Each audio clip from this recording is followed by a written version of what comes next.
Greetings, viewers, and welcome to the live stream for the Restitutor Orbis channel, where we ask the question, do we live in a warped reality? As always, I'm your host, Lucius Aurelian, and thank you for joining me, and I'd like to extend a greeting to all Prime Explorers, viewers, and all others joining us. This is that question that we constantly ask as we do these explorations. And where are we really going? What are we really getting at with a lot of these? We're trying to figure out if our reality is warped in a way.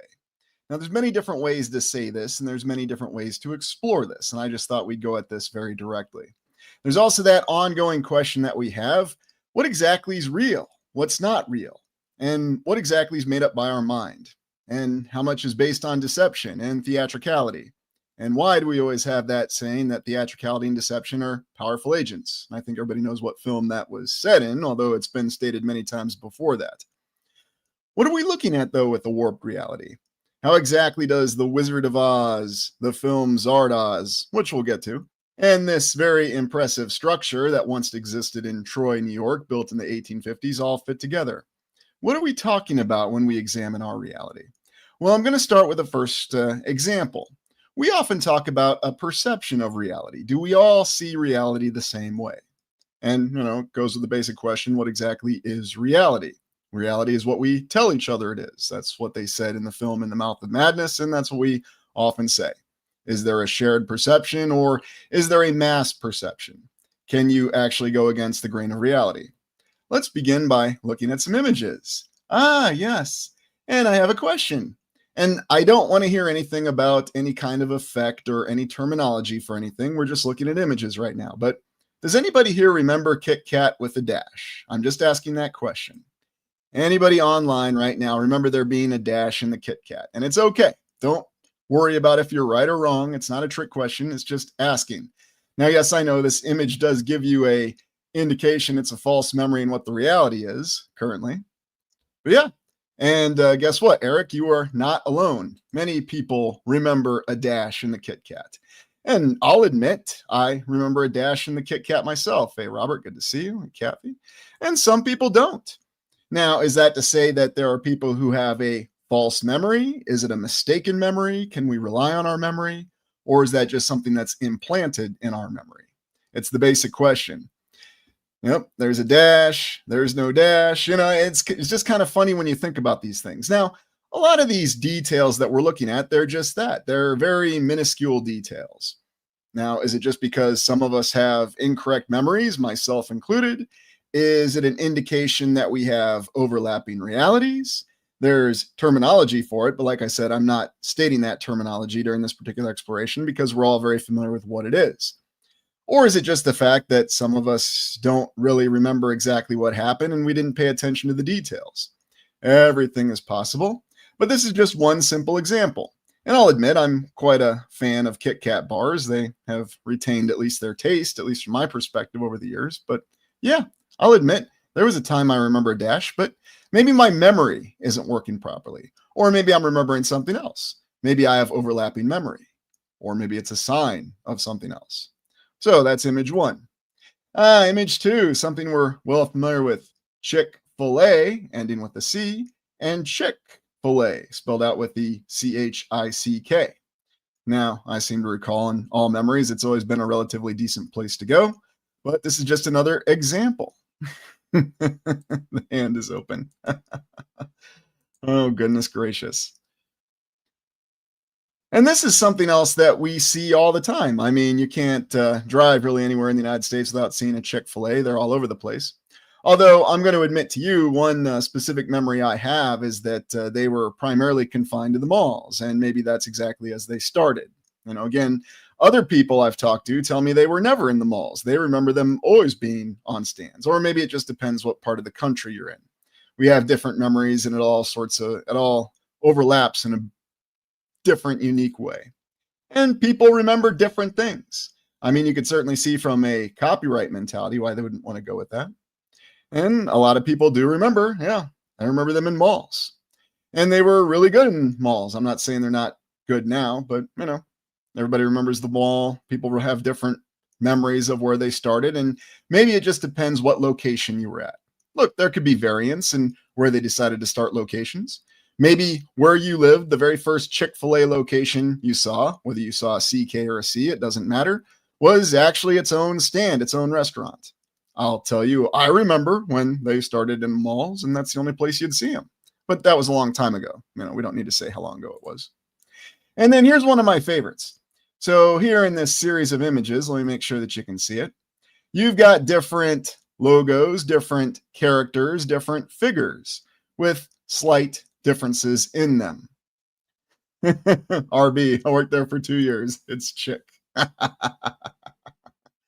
Yep, and those waffle fries. Although my bailiwick zone disagrees.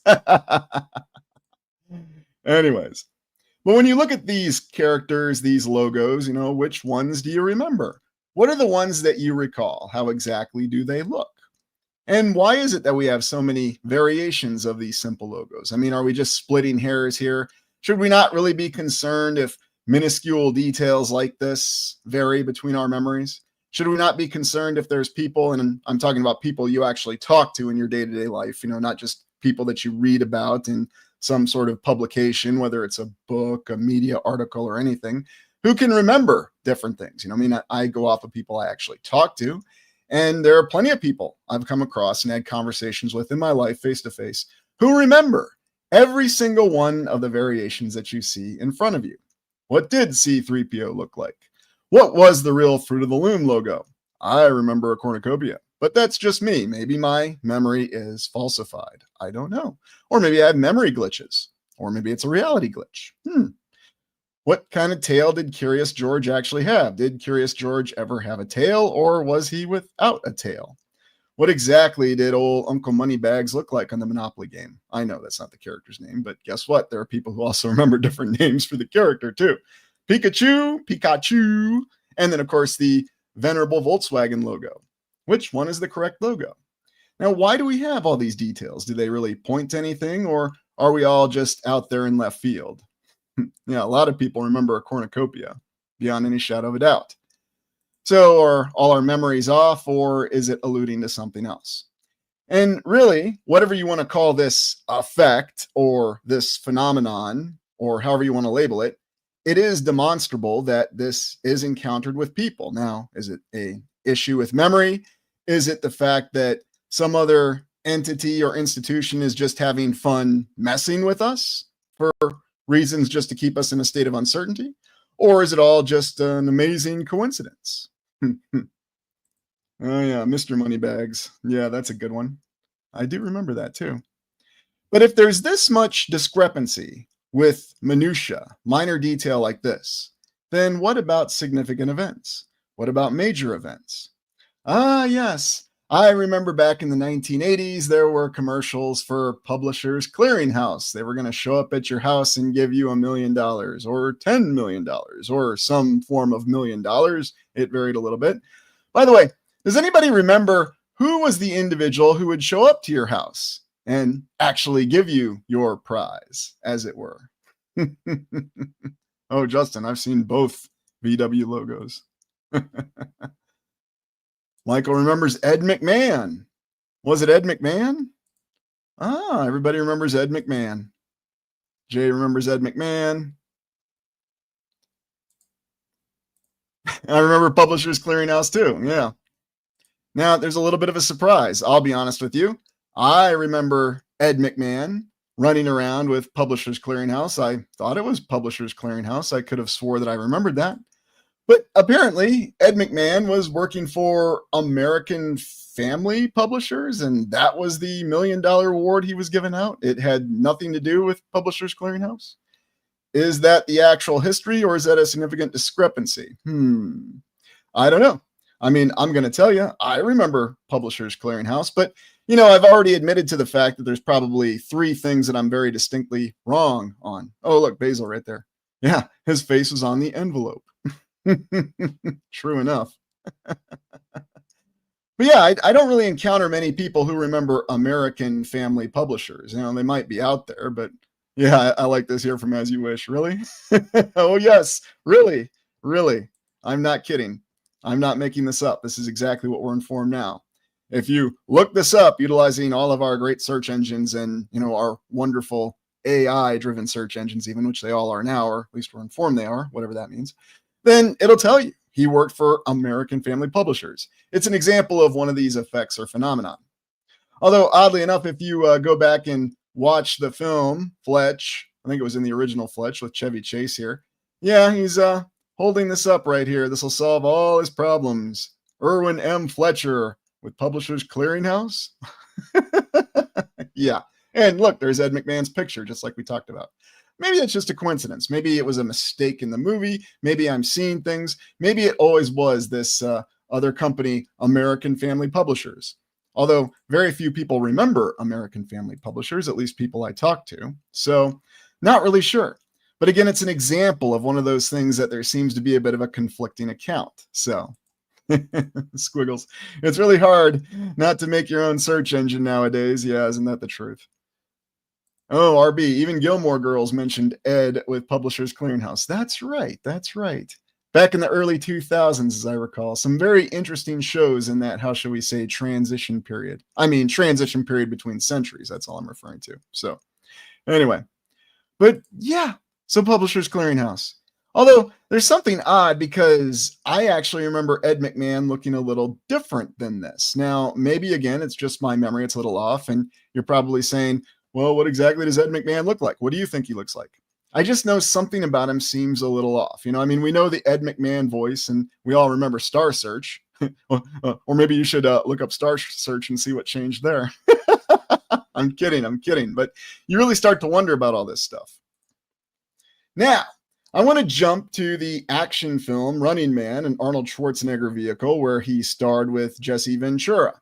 And for those of you who are familiar with this 1987 film, which seemed to have a lot of dire predictions for a dystopian police state that would come into existence in the year 2017, the very futuristic year of 2017, I want to ask you, there was this epic fight between Arnold Schwarzenegger's character Ben Richards in the film and Jesse Ventura's character. He plays the stalker, Captain Freedom.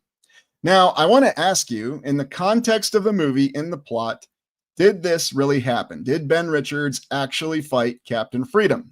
Or was the whole thing just a sham? Does anybody know, or has anybody seen the movie and do they remember the plot? Because there's a very definitive reason I'm asking this. And there's something very interesting about this film that was written well before 1987 and produced before it. Now, Robert says no fight. Yeah, it was a sham in the movie.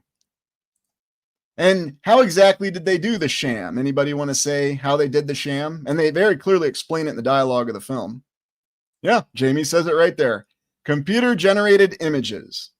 And if you read the book, what they tell you they did was they took one of Captain Freedom's old fights, and then they had another individual, and they just simply mapped, as they said in the film, Ben Richards' face on the individual. Exactly. Or what today we would probably call deep fake, because, you know, you can find what they call deep fake, where they mapped Arnold Schwarzenegger's face onto Clint Eastwood's in the first Dirty Harry film. And it's quite hilarious. Fight Club. Yeah, it kind of looks like that, doesn't it, RB? But the point I'm getting at here is somebody was thinking about this, whether we had the technology or not, it's irrelevant, back in the 1980s about mapping faces, or how shall we say, deep faking faces on other individuals, because that's exactly what happened in the movie. Well, and there you go, Sean. Remember CGI before AI? Exactly. Are we just changing terms and redressing technology that we've already had? What kind of video technology have we had? And what's really been available and known to the public? Now, remember, this was a science fiction dystopian film from 1987. But I recall nobody really blinking when this scene occurred. And the dialogue made it very clear what was happening. We're going to map it on the stuntman's face. And then you remember Brenda giving Damon Killian a hard time, portrayed by Richard Dawson, of all people. Great role for him, by the way. And she said, Damon, you didn't have to kill him. It's all part of life, and you better effing get used to it. And that's how the film went on. And, of course, you remember the famous Arnold Schwarzenegger line, damn that Killian. And, of course, his compatriot Amber, and you remember they deep faked her face and killed her too. And he said, they're going to get the police and the army and hunt us down like dogs, off camera, of course. And that's really what it was all about. You know, they couldn't afford to have that kind of disclosure. So very, very interesting that this idea was in this film in 1987. And hey, Sooner West, good to see you. And he says, so being done that long ago, what are we honestly truly seeing these days? And that's the real question. How much advancement has there been in the form of video technology and special effects magic? That's the question I always have because we just don't know. We don't know what the capability was or how far it's been along. This is 1987. The idea was present in 1987. So rapidly going on 40 years ago, very quickly. And this movie, oddly enough, I remember being quite a big blockbuster movie. But if you look up this movie now, it didn't really do well. I mean, it made a profit, it was marginally successful, but compared to the Arnold Schwarzenegger mega pictures of the 1980s, this was not considered a successful movie, which is kind of odd because I sort of remember something different, but maybe it really wasn't that successful. I mean, yes, there were some well known technical errors in the movie, ironically enough. And of course, you remember they got Jesse Ventura's character, Captain Freedom, to come in there, and he refused to go fight Ben Richards because he didn't want to do it in some kind of cyborg gimmick that he was in. I'm not taking any tricks, Killian. Of course, this is even funnier when you consider the fact that Jesse Ventura would go on to become the governor of Minnesota, and Arnold Schwarzenegger would go on to become the governor of California. Two states that sure seem to get in the news a lot. Quite interesting. And two states that you wouldn't think seem to be connected, but do share a lot of connections. Beverly Hills 90210, anybody? But it goes beyond that. Yes, I'm being a little facetious. Now I have a question. Is this an AI-generated image that you're looking at right here, right now? Ah, yes, Sin City. Also in the Predator together. Yes, the governors, as it were. Hey, Anna, good to see you. Slapshot says, no, this is not an AI image. The Crow, Brandon Lee, was the one that early CGI was utilized out of necessity. Good call out there, Adam. Yes, when Brandon Lee tragically died during the filming of that film after an, incident with the prop firearm that put a hole through his hand and that led to his untimely demise, they had to CGI his face to finish key scenes. So Robert says painting. Yeah, Basil, who could say? Well, what I'll tell you is that this is actually a screenshot from the film Metropolis, a film from the 1920s, one of the very earliest science fiction films. No, not the first, but a very early science fiction film. And you might recall we reviewed it on this channel. And the reason I bring this up is because if you look up the site Utopia, which is, an AI rendering, and the site says that the images are all AI, there's oddly enough a lot of visual similarity between those images and this image. Now, the question being is, are we actually showing reality or are we blurring the line between reality? And then I'll always ask you the question, no matter how legitimate any picture I show you in any of these presentations, are you actually looking at the real object or are you looking at a representation of the object? That's always the important thing to remember when you're looking at any picture. But it's as though we've changed. Adam says cut and paste. Yeah, absolutely right. Good call out there, Adam Baum. Good old superimposition of an image. Very, very possible, and clearly somebody thought of it in the 1920s, right? Just like somebody in the 1980s thought about deep fake, right? Hey, RB, thank you very much for that, and welcome to the new members. But what I'm getting at is you just don't know. You don't know the exact origin of the image. Now, people come out of the blue and they'll say, yes, I created that image utilizing various forms of software, or whether they're going to say I used AI or clip art or whatever programs we had in the past. This is exactly what comes out, and this is exactly what you'll hear about. And Kathy says it very well right here. Unless I can physically touch it, I don't know if it's real or not. So it's really utilizing those different layers of reality. But it's something that comes up a lot because when we're trying to determine if we're dealing with reality glitches or AI images, it's kind of comical to me, and yes, I'm going to say comical, amusing, that we're going to label every single image that we have, well, it's just AI, it's not real. I mean, what about this one right here? Does anybody know what this particular image is from? And again, I'm going to ask, do you think this image is real or not? Because I think it's important to ask these questions. Oh, you're on the right track there, Eric. Blade Runner-esque, yes, very much so. Does anybody know what film this is from? And yes, this is another one I've covered. Oh, you all have it. Logan's Run. Now, the question I want to ask is, are they filming this in a studio or are they filming this in a mall? This is from Logan's Run, 1976. That's Michael York right there. Yeah, very good, As You Wish. It's still shot. But that's always the other question we have, because how many films have been shot on incredibly large studios, such as the 007 films and many others? Yeah, you blow up when you're 30. Well, yes, you go on carousel and, you might get to the top, but you're probably going to be zapped by a laser. In fact, there's a 100% chance you're going to be zapped by a laser. But yes, good call out there, Bob. So, yes, very good, James. Michael York and Jenny Augeter. Well, just to answer everyone's question, this was actually filmed on location in a mall. Several scenes were shot in Texas, to include that famous fountain diving scene with the old man. Old man. Okay, I'll stop with the Logan's Run references right there. But it really gets at, yeah, Sovereign, Invisible, and Traceable Asset. It's a mall in Texas. That's all it is. That's where they filmed it. Wonderful combination of special effects, miniatures, and location shootings to give the illusion to sell to the audience or to bring about the suspension of disbelief that this film is set in a futuristic dome city after a terrifying catastrophe. Adam says it looks like a 70s mall takeover. Yeah, it does kind of give that impression, doesn't it? But that's exactly what they did. And that was something they relied on in the past, was location shooting. Well, we've kind of gotten out of that now. So looking at reality glitches in AI images, let's switch gears. And now we're going to look at Zardoz and the Wizard of Oz. Now, you may recall that Zardoz is something else that we've explored on this channel. And I know I've gotten lots of questions about this. And of course, I find this utterly hilarious as well. So let's switch images here. And we'll pull up this image of Zardoz. And for those of you who don't know, we'll see if somebody in the comments knows. I have reviewed this movie on the channel back in the early days. And so does anybody know what Zardoz is from? Let me make sure it's full screened here. There you go. Yeah, cool name. James Evans, Sean Connery. Yes, it does star Sean Connery post 007, at least until he came back for Never Say Never Again. So, we'll get to it, slap shot, but I'm not covering the allegory on that one just yet. Wizard of Oz is like a whole exploration in and of itself. I'm actually just going to use it for the connection here. So, RB with Rocky Horror, yes. The connection of Wizard of Oz. So this is an early 1970s film directed by John Boorman and starring Sean Connery. Now, you may have heard of this other film that John Boorman did called Deliverance. It was quite an unexpected mega hit.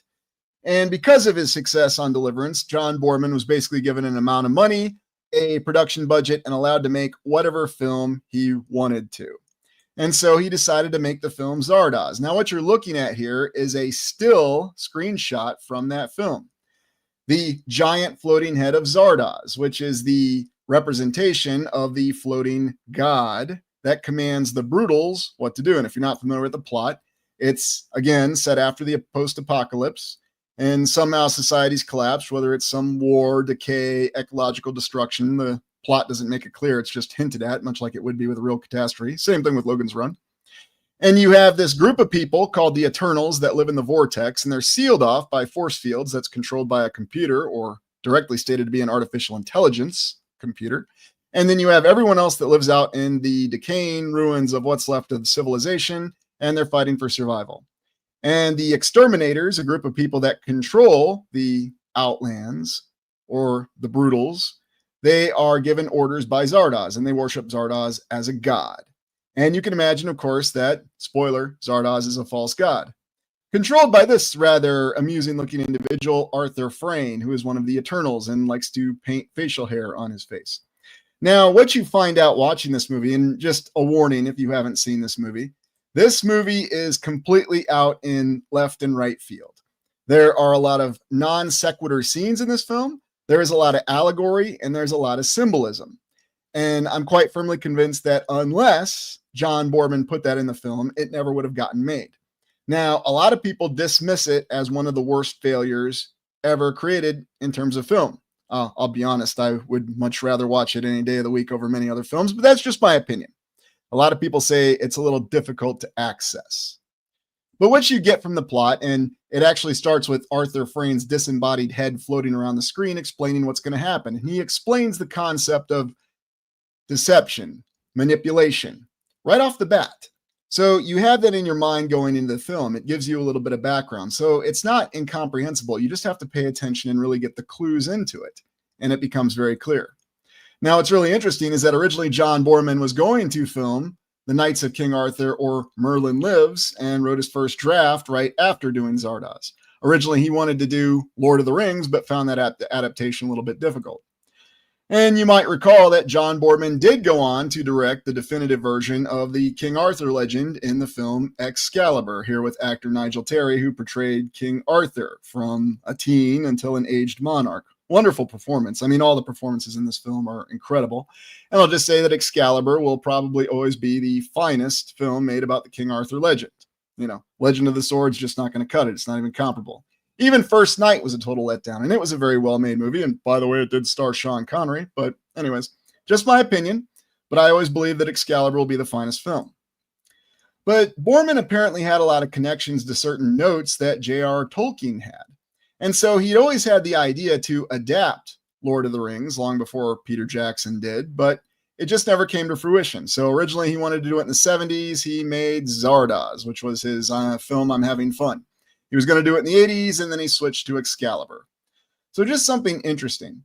Now, one of the concepts, what they refer to as the AI or the supercomputer that controls the vortex where the Eternals live, and you know the name says it all. Eternals are a group of human beings who live forever. They never die. If they have a physical death, their body's reconstituted in a new synthetic body, and their consciousness is transmitted to that new synthetic body. So the Eternals society really doesn't have any meaning. They don't have to face death, and that's part of the plot behind it. But there's a lot of interesting symbolism in this particular film. For example, the concept of the tabernacle. The AI in the computer is called the tabernacle. Well, if you look up what a tabernacle is, and by the way, and don't forget our famous tabernacle in Salt Lake City, it also appears in many other locations, I might add. What does it really mean? What is it referring to? What's the classic meaning of tabernacle? Well, some would say, and again, this is not the official definition, so don't everybody saying, oh, you're wrong. No. This is actually an esoteric, lesser known definition of tabernacle. It means creating reality from one's own mind. In other words, that which I think becomes real. That was the original saying of what the tabernacle referred to. Now, whether you want to think of it as a spirit in Zardoz, it's simply a computer, an AI, although we find out a very worthless AI at the end of it. But there's a lot of interesting symbolism if you go through this movie. And if you actually watch this movie and make it through it all the way, first try, you'll have my compliments. But yeah, and Robert says it very well.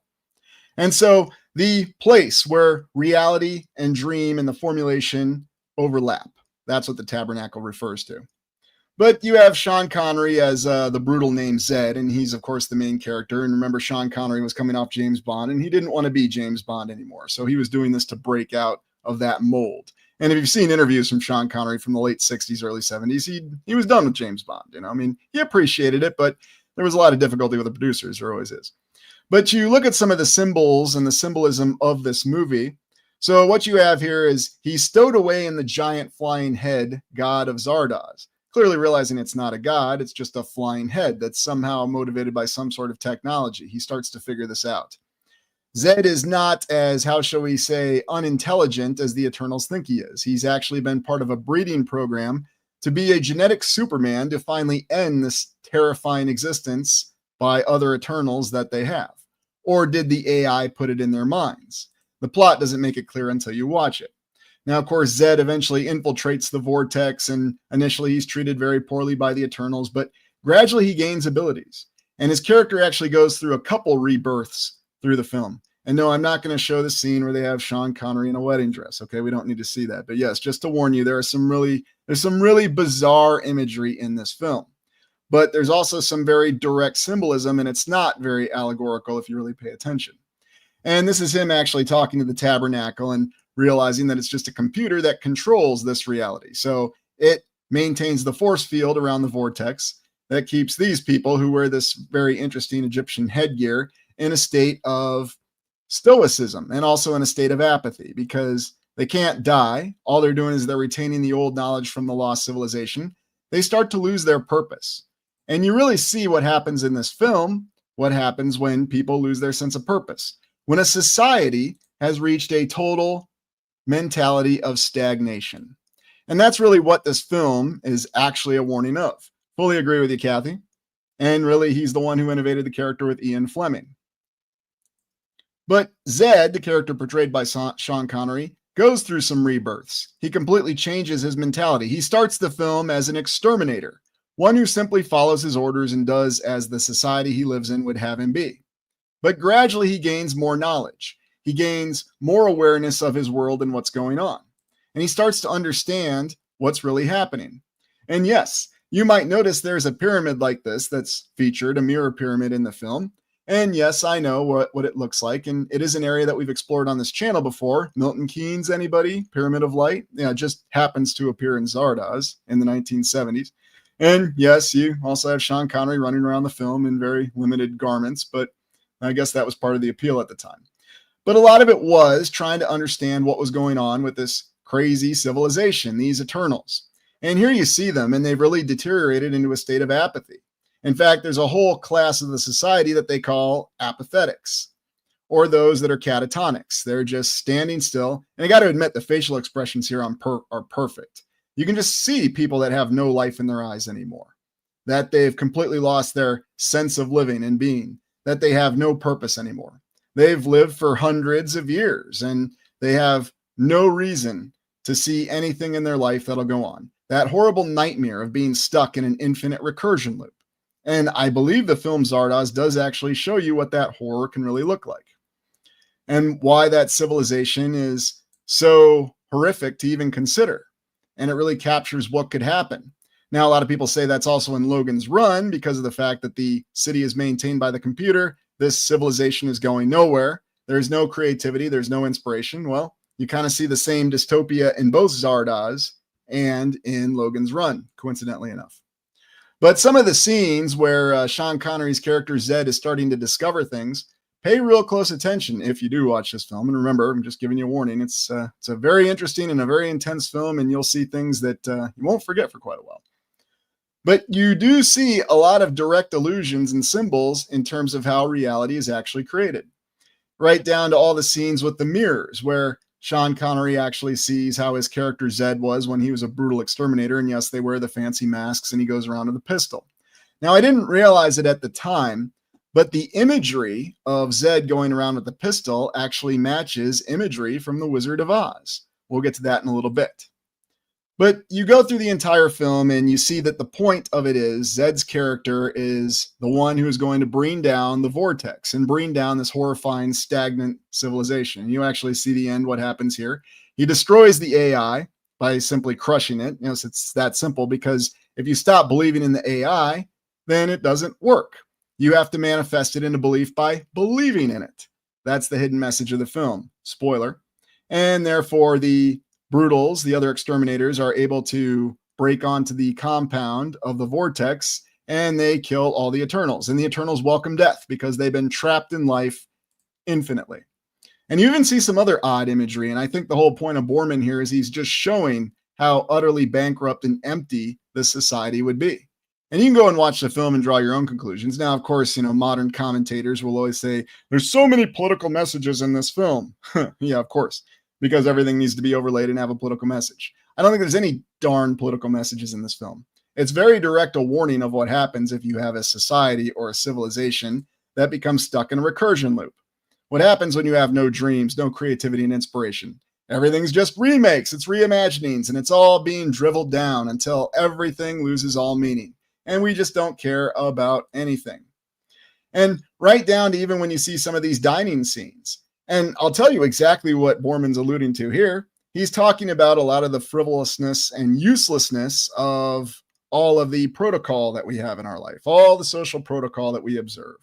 Proper meals, proper ways of eating, utilizing the proper utensils. Why do we impose all this social protocol? It's just a colossal waste of time. At least that's what he's saying in Zardoz. He's saying that these rituals are just to distract us from the fact that our lives are completely meaningless, because somehow we've allowed our civilization to descend into this area to where it's meaningless. You also have some other interesting images that show a little bit of the mixture of the old world and the new world, because they filmed this on a country estate, and then very, very interestingly managed to put in some, well, dare I say, newer architecture with it. And then, of course, the nice little pyramid of light that has many dimensions to it. And just the overall meaning and allegory of this entire film. Well, is the civilization corrupt? Is the only way to save it to destroy it? Well, the civilization actually wants to be destroyed. Now, there are a few individuals within the Eternals group that don't want to see their civilization destroyed, but eventually they're overcome when the tabernacle is destroyed.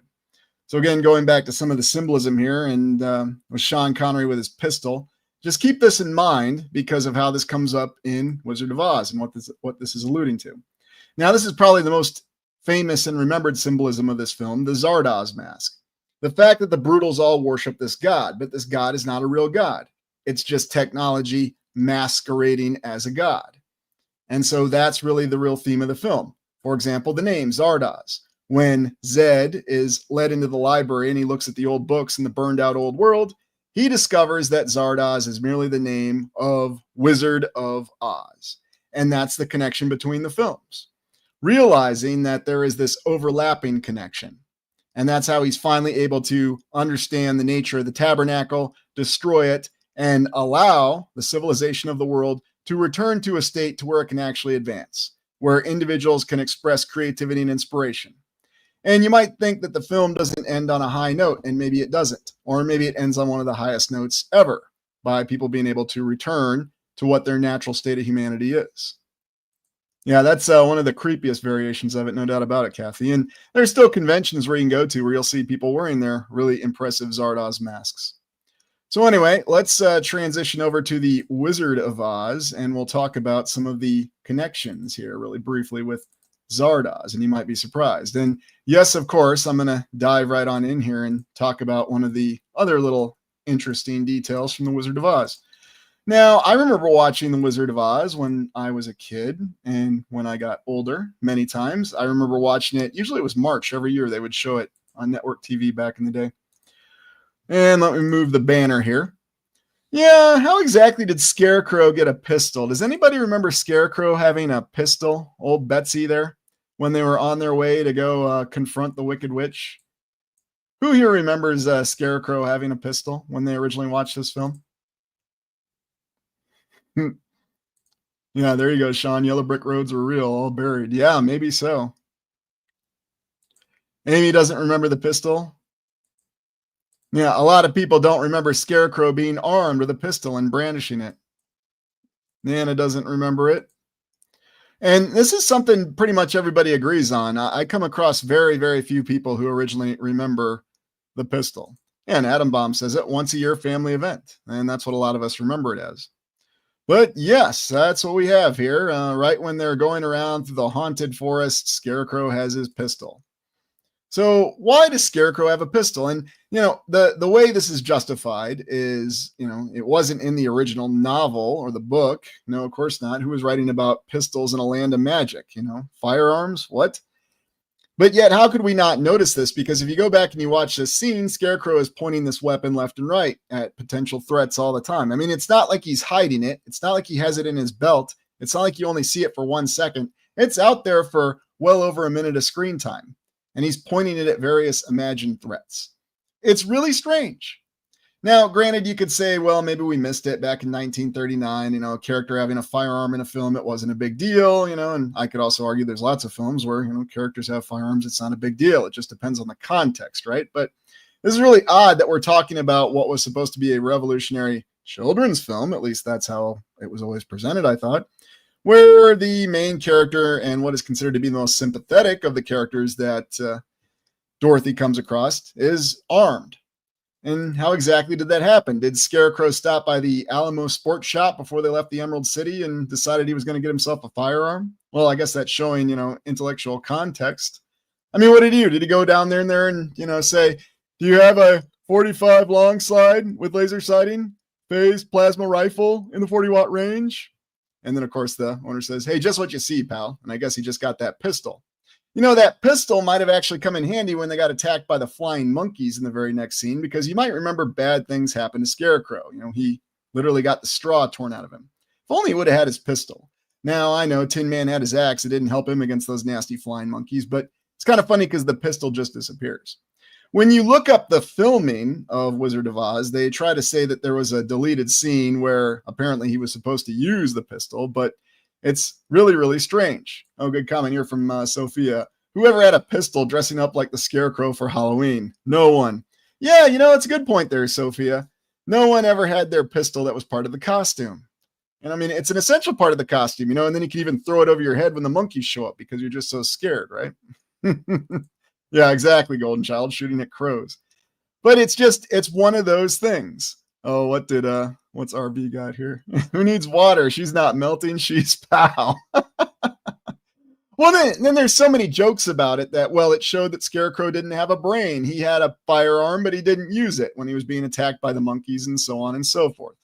Yeah, those flying monkeys, I mean, they were really terrifying in the original Wizard of Oz. I mean, you didn't want to mess with those things. And you might recall the terrifying scene where the Cowardly Lion and the Tin Man are trying to help Scarecrow and put his straw back into him to give him his body back. You go back and you watch that scene now, and there's a little bit more of an element. Maybe it's just my mind playing tricks on me. It seems to be a lot more of a horrific element than I remember, but there's a lot of things in this movie that seem to be a lot more horrific than I remember. And I watched this when I was a little kid. Of course, in the more recent Oz, the Great and Powerful, the monkeys become a sympathetic character. Doesn't look so real. I can't imagine why. But don't worry, if I put this image up on the channel advertising a live stream, nobody would ever say, it's an AI image. They'll only say that about stills from Zardoz. I guess 1970 special effects can fool people that it's AI. But don't worry, this is not AI generated. This is CGI, constructed around 2012, early 2000 teens. Now, another scene from Wizard of Oz that people often debate about is the defeat of the Wicked Witch. And there are a lot of people who don't remember the Wicked Witch burning Scarecrow, necessitating Dorothy to splash him with water and then inadvertently hitting the Wicked Witch and then causing her to melt. A lot of people remember the Wicked Witch going off on one of her monologues and tirades, and Dorothy just said, "You awful old witch," and splashed her with the water. They don't remember the scene of Scarecrow actually being burned. And so, what do you remember? That's right, Margaret Hamilton.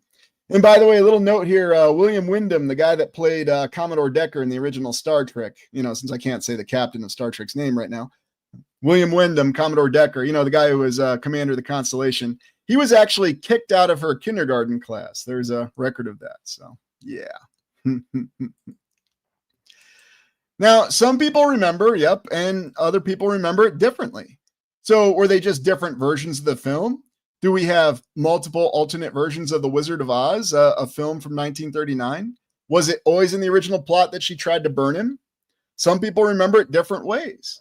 Although this one isn't quite as divisive as Scarecrow with the firearm. I mean, nobody remembers that. But I would say probably about half to 3/4 of the people I talked to, yeah, they remember that she burned him. But there's a smaller group of people who remember that no, she didn't. She was going off on a tirade, just speechifying about how evil she was and how she was going to bring ruin. And Dorothy just splashed her. And that's what it was about. Yeah, there you go, Texas. Beginning of the straw man argument, no doubt about it. So anyway, it connects back to what Zardoz is referring to with manifesting reality in our minds. Because you might recall at the end of The Wizard of Oz, we've got Scarecrow looking for a brain, we've got the Tin Man looking for a heart, and we've got the Cowardly Lion looking for courage. And how exactly do you give them what they're looking for? Well, you give the Scarecrow a diploma. We won't say anything about the isosceles in the right triangle and then the reference to it in The Simpsons. But look, Scarecrow had just gotten a diploma. Remember, it's all about believing in yourself. So was that an intentional error about the isosceles in the right triangle in the film? I'm not really sure. Oh, that's a good one there, Steve. Scarecrow's looking for ammo. Yeah, maybe that was the problem. But anyways, you think about how this film ends, and the wizard just gives them some trinkets. You could actually equate this to a diploma, piece of paper, a medal for the lion. Hey, we give service members medals all the time, don't we? And we give other people medals when they do the right thing. And then we've even got a heart with a ticker on it.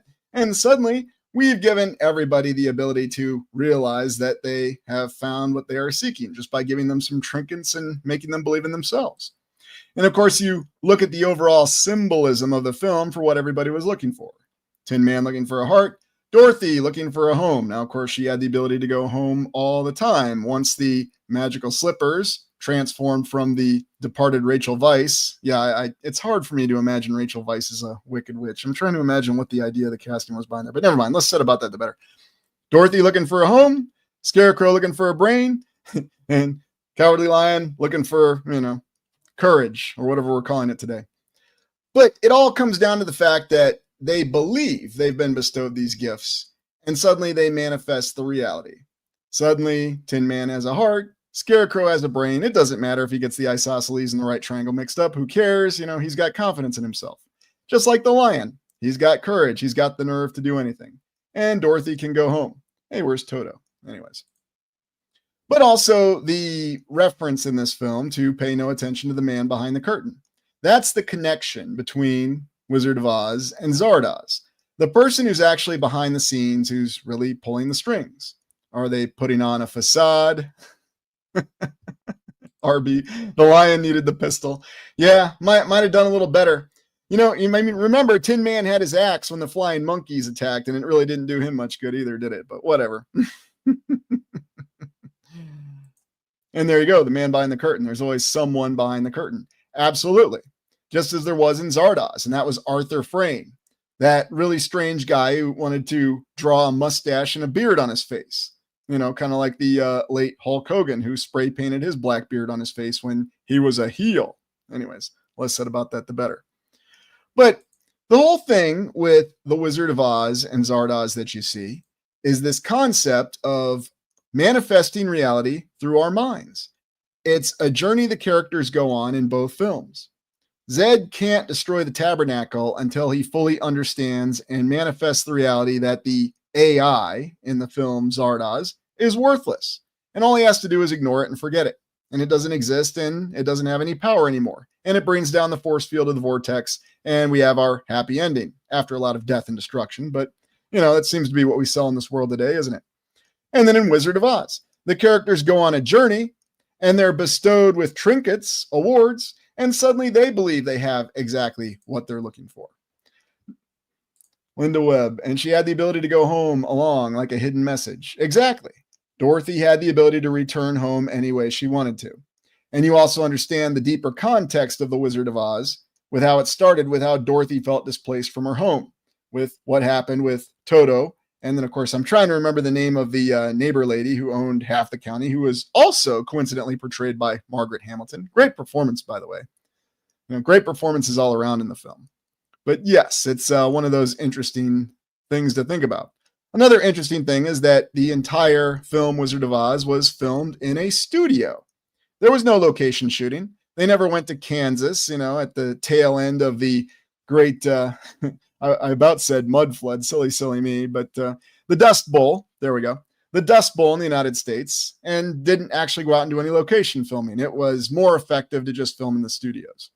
So I thought that was very intriguing and interesting. Robert, film gave me the creeps. And a lot of people didn't see the sequel, Return to Oz, which actually came out in the 1980s. And I'll be honest with you, Robert, that one gave me even more creeps, because guess what? That involved Dorothy being thrown in an asylum. Yes, that's how that film started.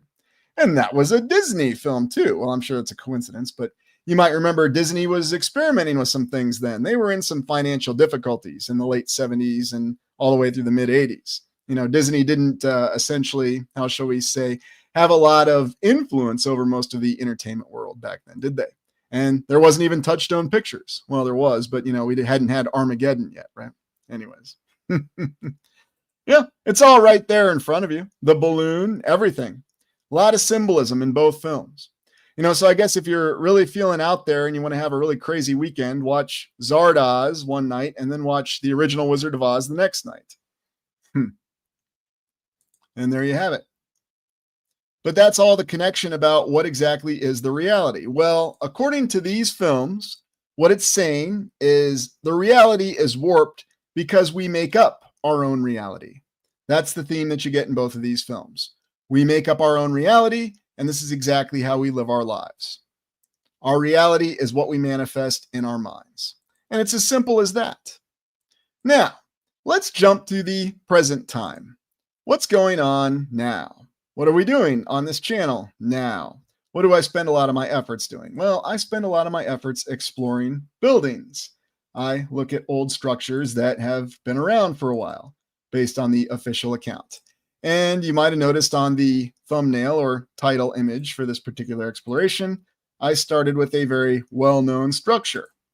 And let me get that structure up for you. And there we go. Now, has anybody seen this structure before? Of course, I'm talking about the gigantic Byzantine structure. Of course, it's Byzantine. It wouldn't be Second Empire or anything up on the hill or the ridgeline here. Does anybody know what this structure is, where this is located, and if this structure still exists to this day? Okay. Well, light me up. Where is this building located, and does it still exist to this day? Because there have been a couple other explorers that have looked at this. Not sure, says it looks like an asylum. Yeah, I could see that. Not a hotel, Sean. It's not a hotel. Oh, good guess there, Griff. Yeah, that could definitely be a post office. All right, so what you're looking at here, officially, this is the university building on Troy University in Troy, New York. We're not too far from Syracuse. This was a building that was built in the 1850s for a university that only lasted a few short years. And then this building became a seminary and other uses, and then it was torn down, of course, during that period of urban renewal.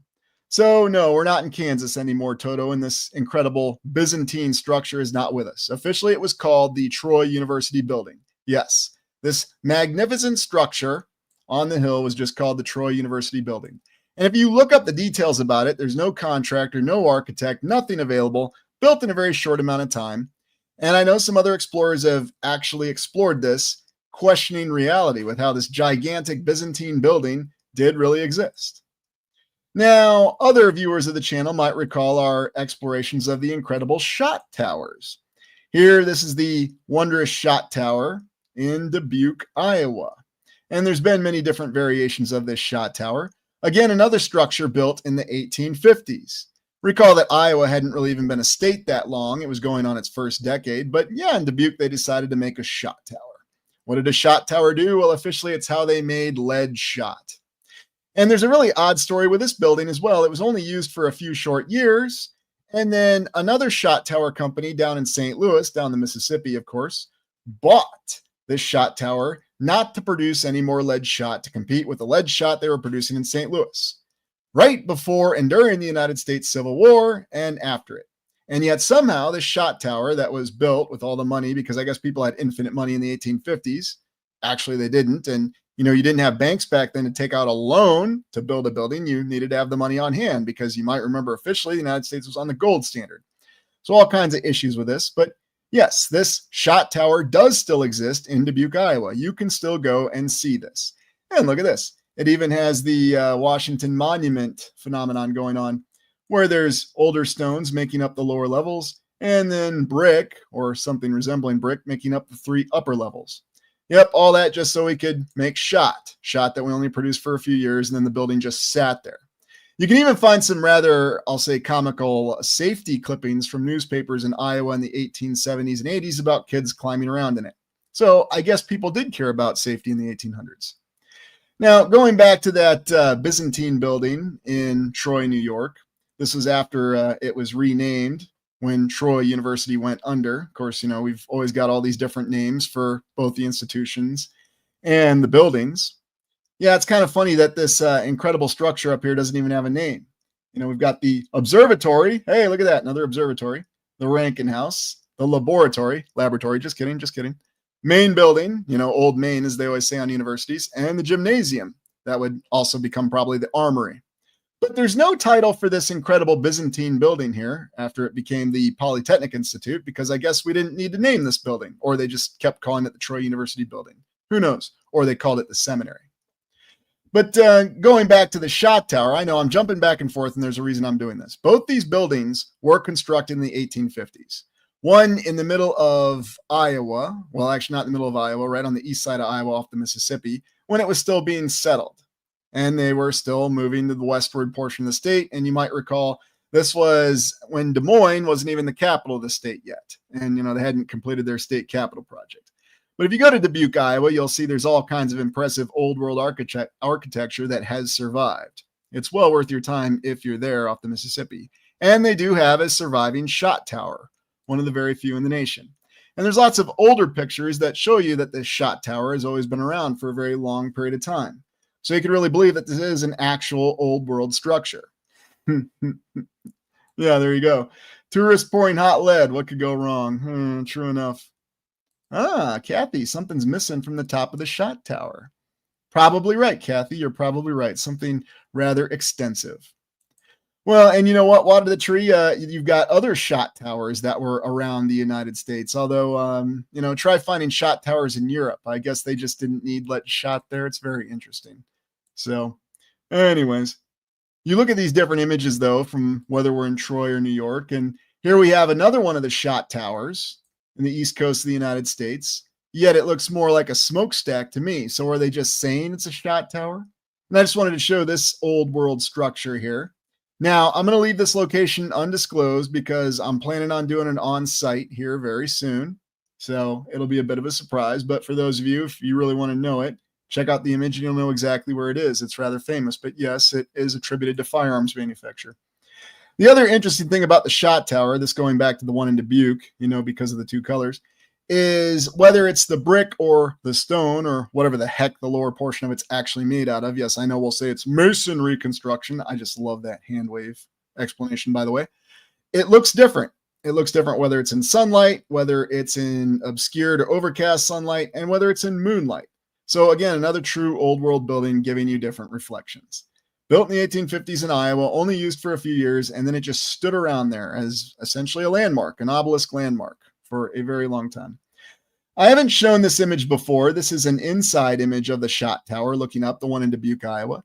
And when you look at some of the details, you can see that it looks as though it's been, how shall we say, altered potentially by some terrific forces. Now, apparently there used to be a stairway that went all the way to the top of it.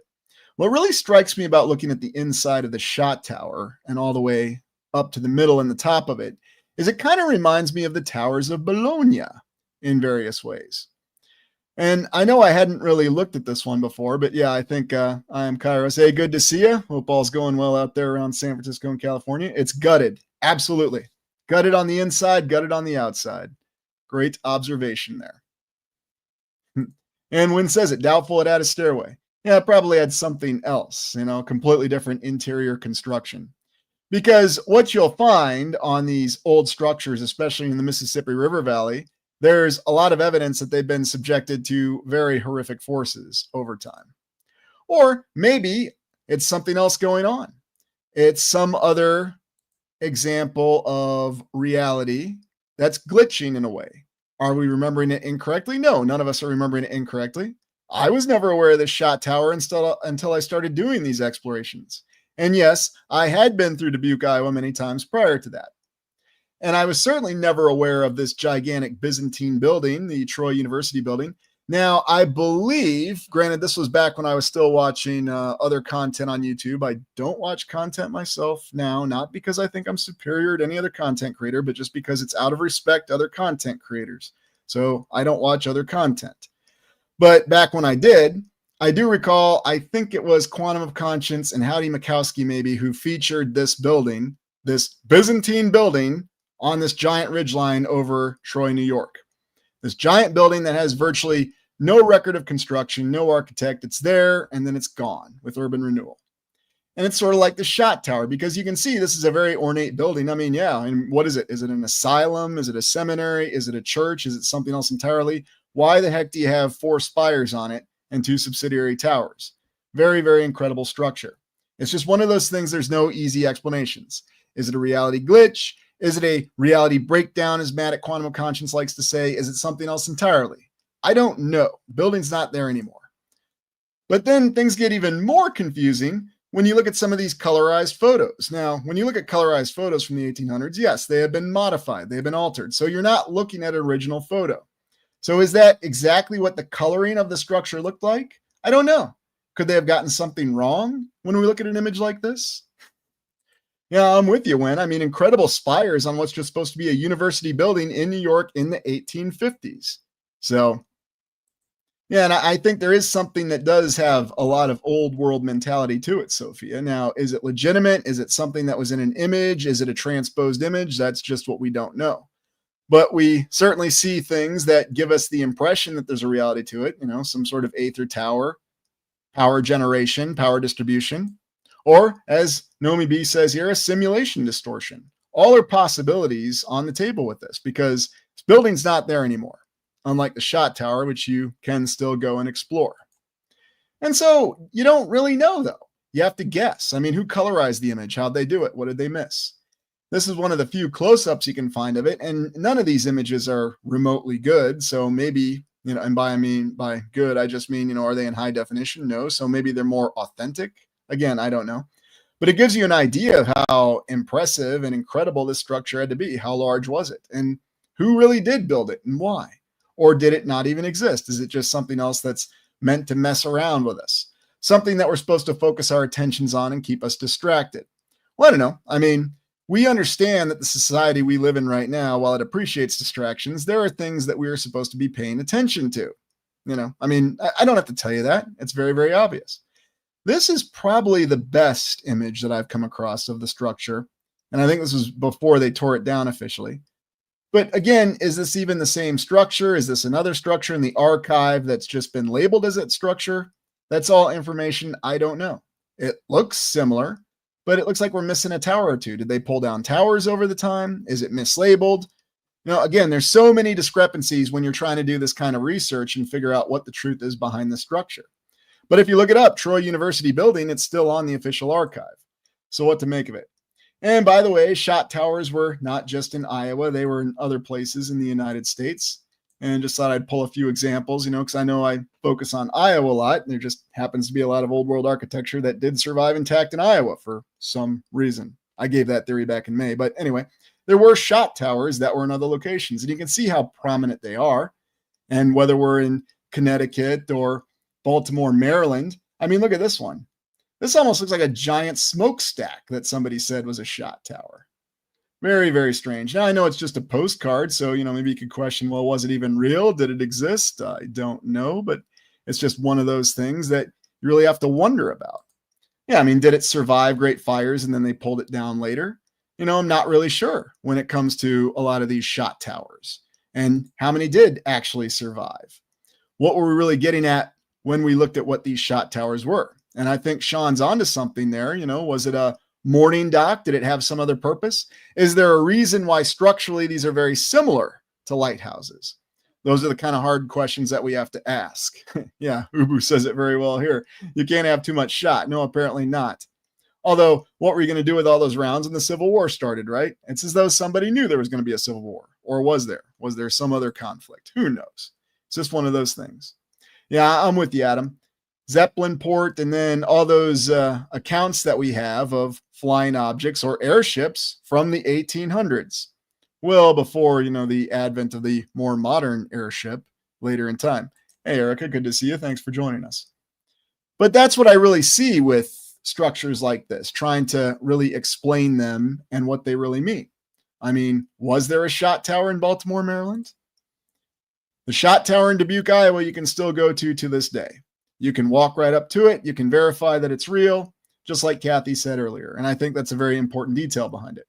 And by the way, the shot tower in Dubuque is also located relatively close to this brewery. It just kind of looks like a castle to me, but yeah, it's a brewery, actually. It's been there for a while.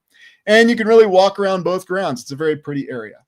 And yes, another one of these breweries that just happens to look like a castle with portal windows, a big giant smokestack.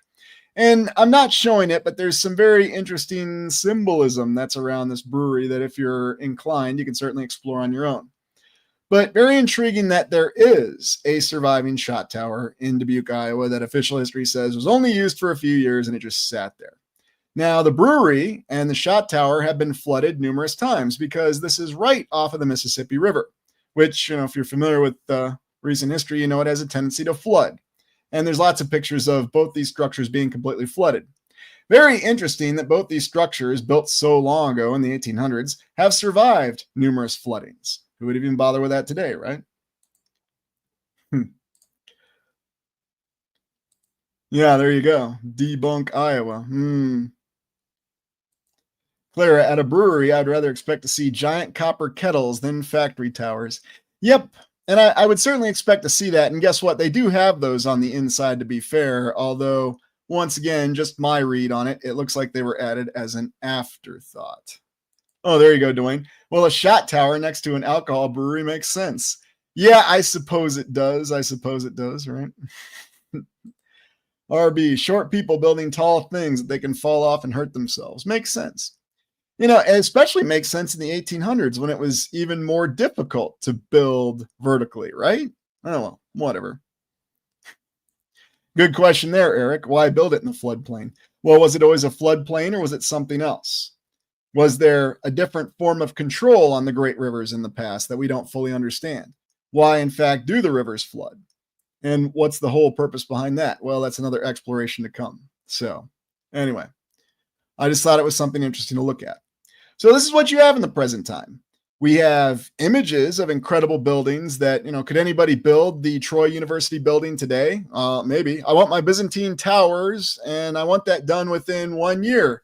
How much is it going to cost, and what contractor is going to do it? Oh, you are correct. I am Kairos. There is quite an underground to Dubuque, and we have explored it. There's all sorts of caves that are nearby. It's quite an interesting community. So if you're going through Iowa on Highway 20, and by the way, another little effect thing that I'm not going to say, does anybody remember the movie Field of Dreams and where that film actually takes place? Where the magical field was constructed? Yes, we know it was in Iowa, but it's in nearby Dyersville. Yes, where the field was built. Oh, Jamie there with Chuds. Yeah, that's a crazy movie if you want to watch that. That's actually a movie you can watch to this day, Chuds. Really strange movie and a really strange principle, too. There you go. If you build it, Donna Marie's got it. If you build it, he will come or they will come. Well, I'll tell you, I remember he will come because, that's the line I remember the voice saying in the film. And that's the line I remember hearing in the film when we filmed it. But yeah, if you build it, he will come. It also makes sense with the plot. Ray Kinsella reuniting with his father, John Kinsella, helping his dream come true. But some people remember, if you build it, they will come. So yeah, in nearby Dyersville, right next to Dubuque, not too far from it. Oh yeah, very dreamlike movie. Wonderful soundtrack on it, and just some good old performances. And, it's got the late James Earl Jones in it as Terrence Mann. He's wonderful in it. Of course, James Earl Jones is great in anything he's in. He was great in Dr. Strangelove, too. One of his early film appearances, believe it or not. So, yeah. Hey, QCZ, good to see you, and thanks for joining us. So a couple more things to cover about this whole do we live in a warped reality, because I think we've covered many different details. I want to ask you, what do you think is a spell? And what am I talking about with a spell? What comes across your mind if I just say, what do you think is a spell? And how do we know a spell when we see one? Am I talking about something with conjuring, incantations? Am I talking about something different? Do you think of magicians? Do you think of alchemy? What comes across your mind when I say spell? Or heck, do you think of the spelling bee, the spelling test at school back in the day, wherever you grew up? Robert says it. Witchcraft, magic, incantation, spiritual entrapment, spelling, language. Could it be that they all are actually referring to the same thing in a way? Because what would they always tell you about the spell if you were reciting a spell? Funny they'd use that word. You have to recite it properly, otherwise the spell doesn't work, right? And really, I think you're all right. Alchemy, spelling tests, occult, witches, conjuring. No, not talking about that film series that combined Psycho and slew of others films, Child's Play. Come on, what was Annabelle inspired by? Give me a break. But anyway, less said about that, the better. But conjuring things, the occult. You have to recite it correctly, otherwise it won't work. You have to say the exact words. And so the question I want to ask you with, especially asking about our reality, if it's manifested, then is there something about actually reciting the words properly, reciting the proper spell? Because what would happen if you didn't recite the spell or the words properly? Oh, Levier, yeah, 3 times, Repetition, vibration. And let's not forget in the original Army of Darkness, Klaatu, Verada, do. Yeah, more or less I said the words. Fool, that was Unleash the Army of Darkness on us. Yeah, terrible things could happen if you didn't say the spell properly. And yeah, I know that's a bit of a comedy film.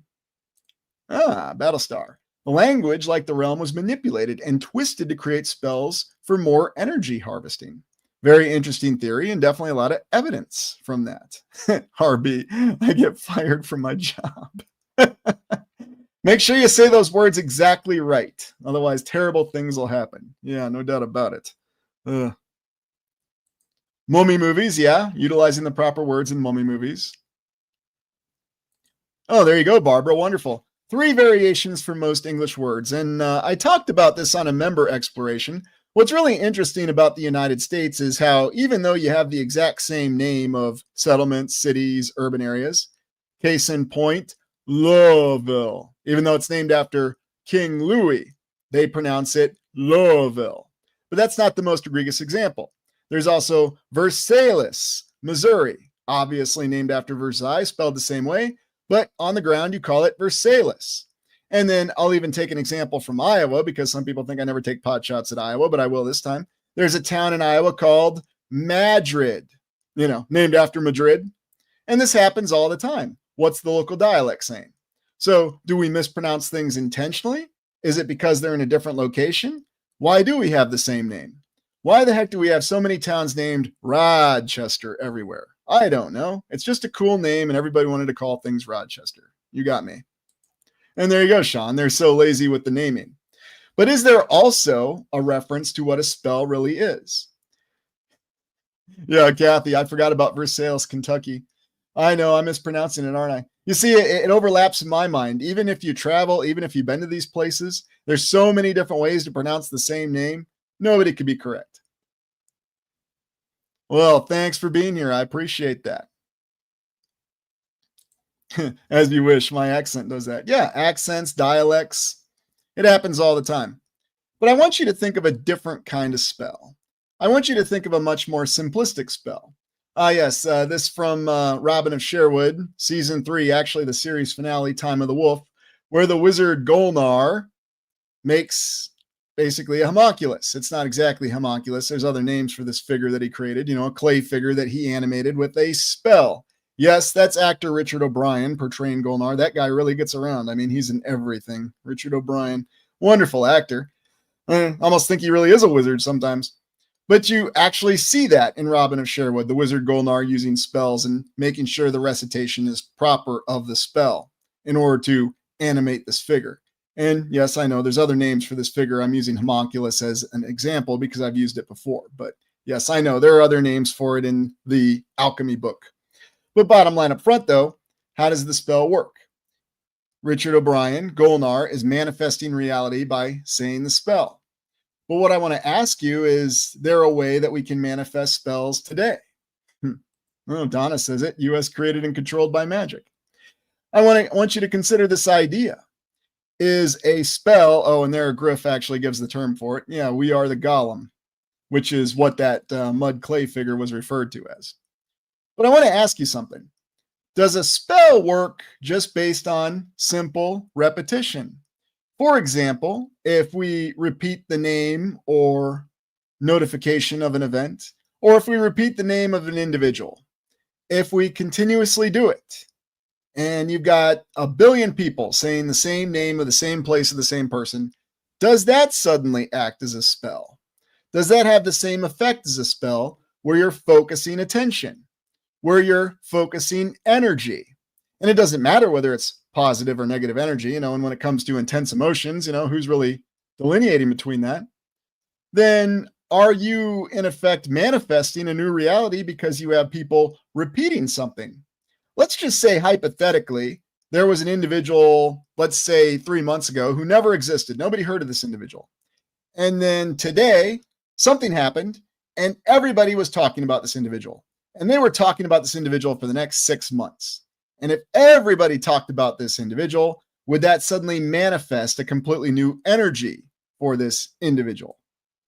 And that's the question we really have to ask, because how much does our civilization, our current society, focus on repetition? And thank you very much for that, As You Wish. I really appreciate that. Because how much repetition do we see and hear, and dare I say, actively participate ourselves, where it goes beyond abracadabra? Yeah, reminds me of something, reminds me of a lot of things. And you can look in history and find numerous examples of this. You certainly don't have to look at any kind of recent events because this has been going on for all of recorded history. And so that's what I really wonder about this.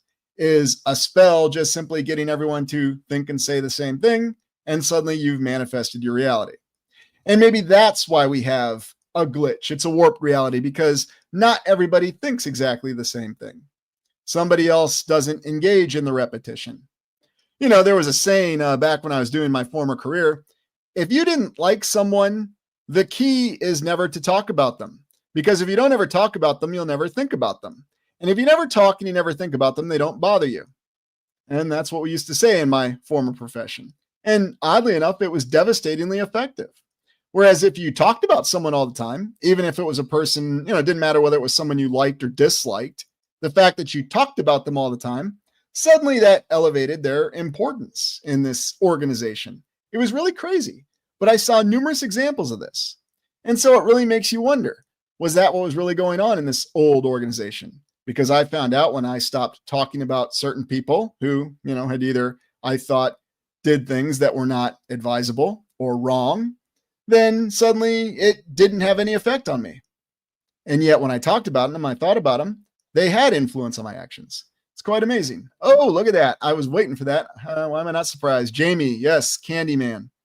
Or as the saying goes, hear no evil, speak no evil, see no evil, speak no evil, hear no evil. Or, of course, my favorite, speak the devil and the devil shall appear, right?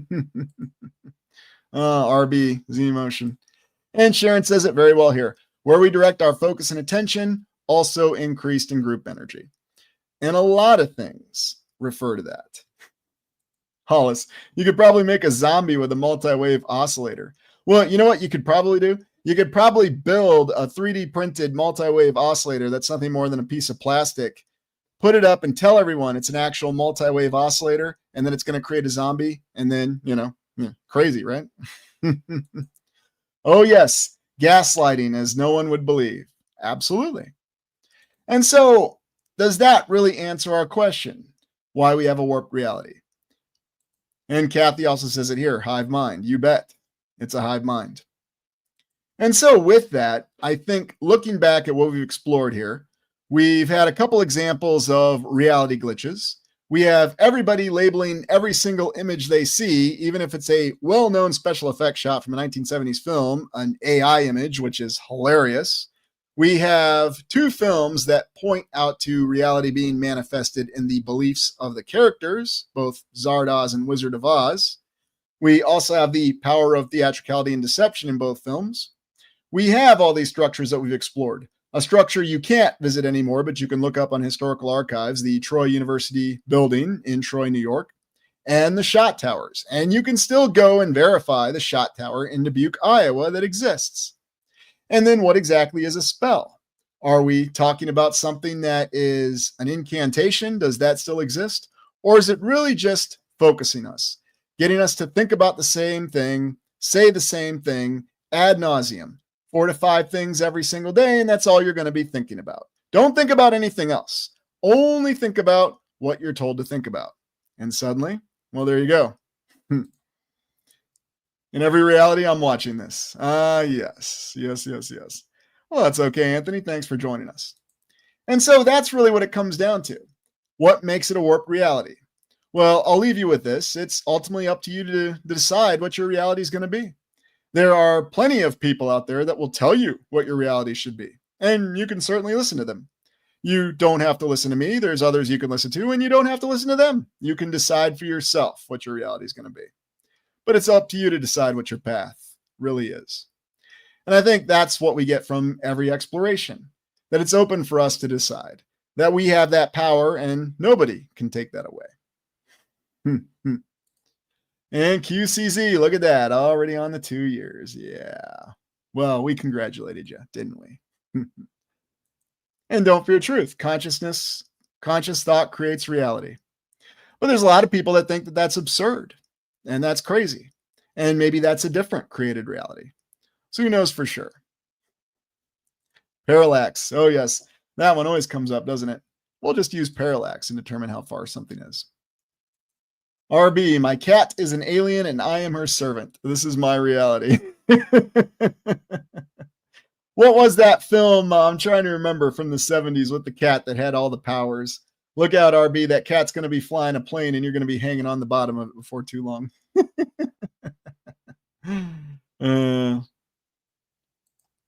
Anyways, well, I hope you enjoyed this exploration. And remember the possibilities. Could be that it's all just a mass effect in our mind. We have flawed memories. There is something going on. Or someone is just messing with us because they want to bring about a particular reality. Ultimately, it's up for you to decide. Anyway, I hope you enjoyed this live stream exploration. It was good to be back. I know a little bit different, but in September, I like to ask those questions about reality, hard reality questions, and really think about it. Really think about what makes up your reality every day. What makes up a reality for you based on your routines every day? And we all have our routines, whether it's not getting run over by your horse or trying to keep your car at the speed limit, or, the guy you have to deal with at the grocery store or whatever. I mean, we all have our routines that we face every single day. But anyway, so I think we'll go forward, and I've got a full slew of explorations coming up for this week. We're going to look at some crazy barons. We're going to take a look at some technology again, because I always enjoy doing that. And before you depart, please be sure you hit the like button. And thank you, everybody, for being here, and have a great week wherever you are in the land. And this is Lucius Aurelian signing off. And take care, everyone.